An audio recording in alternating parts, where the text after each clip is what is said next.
Newsroom Gujarat પર જુઓ હાર્દિક પટેલ સાથે બેધડક સંવાદ। હાર્દિક પટેલે ખોલ્યા એવા રાજ કે જે હજુ કોઈ જાણતું નથી। તમામે આ પોડકાસ્ટ અચૂક જોવો જોઈએ કેમ કે જ્યારે આજે 11 વર્ષ પૂર્ણ થયા છે પાટીદાર આંદોલનને, ચર્ચા આખા ગુજરાતમાં એની છે।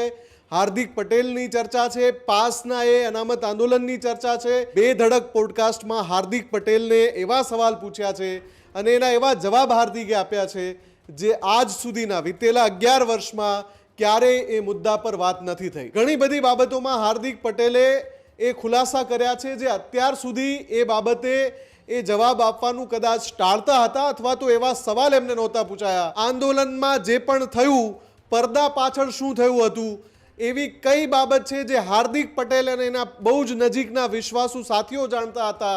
હાર્દિક પટેલ અને આનંદીબેન પટેલ એમની વચ્ચેનું શું કનેક્શન હતું અને એ વખતે એ બંનેના નામ જે ચર્ચામાં આવ્યા એની પાછળ કોણ ત્રીજું વ્યક્તિ હતું, આ બધા જ વિશે હાર્દિક પટેલે ખુલાસા કર્યા છે। આજે રાત્રે 8 કલાકે, આજે રાત્રે 8 વાગ્યે ન્યૂઝરૂમ ગુજરાત પર બેધડક પોડકાસ્ટ પ્રસારિત થશે। હાર્દિક પટેલ દ્વારા પાટીદાર આંદોલનના 11મા વર્ષે મોટા ખુલાસા કર્યા છે। ન્યૂઝરૂમ ગુજરાત પર જુઓ હાર્દિક પટેલ સાથે બેધડક સંવાદ। હાર્દિક પટેલના ક્યારેય ન સાંભળ્યા હોય તેવા જવાબ, એક પછી એક ખુલાસામાં હાર્દિક પટેલે ખોલ્યા પત્તા। પાટીદાર આંદોલનના એ કિસ્સા જે હજુ પણ જાણ્યા નહીં હોય। હાર્દિક પટેલે ખોલ્યા એવા રાજ કે જે હજુ કોઈ જાણતું નથી।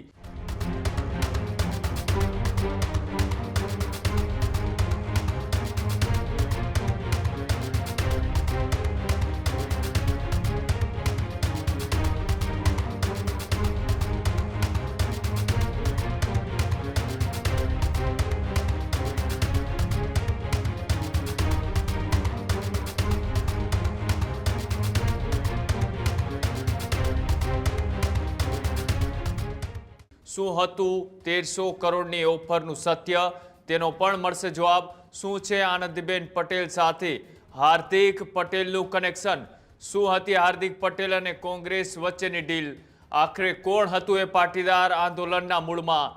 બેધડક પોડકાસ્ટ શોમાં હાર્દિક પટેલ સાથે ખાસ સંવાદ કે જેમાં સૌથી આક્રમક સવાલોના હાર્દિક પટેલે તેની સ્ટાઇલમાં આપ્યા જવાબ।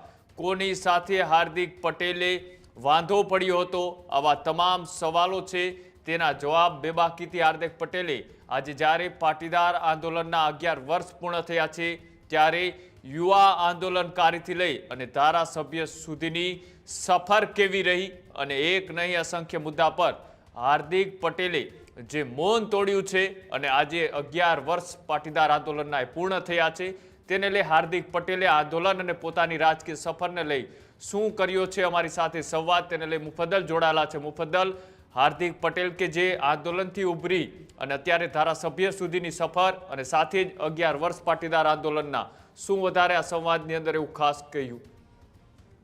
આ એક એવો પોડકાસ્ટ છે જેણે પાટીદાર આંદોલન સાથે સંકળાયેલા તમામ લોકોની સાથે પાટીદાર આંદોલનની જે આખો ઘટનાક્રમ છે એને રસપૂર્વક જેણે પણ જાણ્યો છે એ તમામે આ પોડકાસ્ટ અચૂક જોવો જોઈએ કેમ કે જ્યારે આજે 11 વર્ષ પૂર્ણ થયા છે પાટીદાર આંદોલનને, ચર્ચા આખા ગુજરાતમાં એની છે। હાર્દિક પટેલની ચર્ચા છે, પાસના એ અનામત આંદોલનની ચર્ચા છે, એની સાથે સાથે આનંદીબેન પટેલનું નામ પણ જ્યારે અત્યારે ખૂબ ચર્ચામાં છે। એવા સમયે ન્યૂઝરૂમ ગુજરાત બેધડક પોડકાસ્ટમાં હાર્દિક પટેલને એવા સવાલ પૂછ્યા છે અને એના એવા જવાબ હાર્દિકે આપ્યા છે જે આજ સુધીના વિતેલા 11 વર્ષમાં ક્યારેય એ મુદ્દા પર વાત નથી થઈ। એવા બેધડક સવાલ કે જેમાં હાર્દિક પટેલે ખુલીને જવાબ આપ્યા છે। ઘણી બધી બાબતોમાં હાર્દિક પટેલે એ ખુલાસા કર્યા છે જે અત્યાર સુધી એ બાબતે એ જવાબ આપવાનું કદાચ ટાળતા હતા અથવા તો એવા સવાલ એમને નહોતા પૂછાયા। હાર્દિક પટેલે મૌન તોડ્યું હોય એ રીતે પાટીદાર આંદોલન એના પછીનો જે રાજકીય ઘટનાક્રમ છે એના ઉપર મોટા ખુલાસા કર્યા છે અને સાથે સાથે એમણે એમ પણ કહ્યું છે કે આ આંદોલનનું મૂળ શું હતું, આંદોલનમાં જે પણ થયું, પડદા પાછળ શું થયું હતું, એવી કઈ બાબત છે જે હાર્દિક પટેલ અને એના બહુ જ નજીકના વિશ્વાસુ સાથીઓ જાણતા હતા। હાર્દિક પટેલ અને આનંદીબેન પટેલ એમની વચ્ચેનું શું કનેક્શન હતું અને એ વખતે એ બંનેના નામ જે ચર્ચામાં આવ્યા એની પાછળ કોણ ત્રીજું વ્યક્તિ હતું 1300 કરોડની એક ચર્ચાસ્પદ ઓફર પણ ખૂબ ચર્ચાઈ હતી જ્યારે પાટીદાર આંદોલન પૂરું થયું ત્યારે પણ, અને એ પછી ઘણા બધા રાજકીય ઘટનાક્રમ વખતે એની ચર્ચા થઈ. કોંગ્રેસ સાથે હાર્દિક પટેલે કઈ ડીલ કરી હતી અને કોંગ્રેસે હાર્દિક પટેલને શું ઓફર કરી હતી, આ ઘણા બધા વિષયો છે જેના ઉપર જેને સંલગ્ન સવાલો બેધડક પોડકાસ્ટમાં પૂછાયા છે. હાર્દિક પટેલે એના જવાબ આપ્યા છે.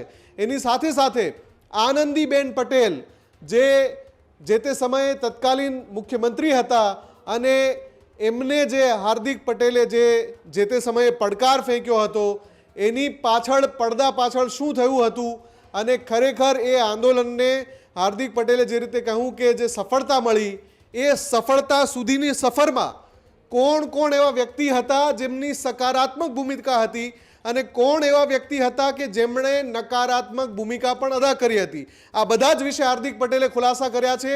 આજે રાત્રે 8 વાગ્યે ન્યૂઝરૂમ ગુજરાત પર બેધડક પોડકાસ્ટ પ્રસારિત થશે જેમાં હાર્દિક પટેલ આ તમામ બાબતો પાટીદાર આંદોલનથી માંડીને એક યુવા આંદોલનકારી કઈ રીતે ધારાસભ્ય બન્યો, આંદોલનની એ સફર કેવી રહી, જે કેસ થયા પાટીદારો પર અને જે પાટીદાર યુવાનોએ આહુતિ આપી, આ બધા જ મુદ્દા પર હાર્દિક પટેલે ઘણા બધા ખુલાસા કર્યા છે જે સૌએ સાંભળવા જોઈએ. અને એટલા માટે જ ન્યૂઝરૂમ ગુજરાત પર આજે જ્યારે એ પોડકાસ્ટ પ્રસારિત થવાનો છે ત્યારે એ પોડકાસ્ટ કોઈએ ચૂકવો ન જોઈએ. સમય ફરી એકવાર હું કહી દઉં છું, બેધડક પોડકાસ્ટ ન્યૂઝરૂમ ગુજરાત પર પ્રસારણ થવાનું છે 8 વાગ્યે.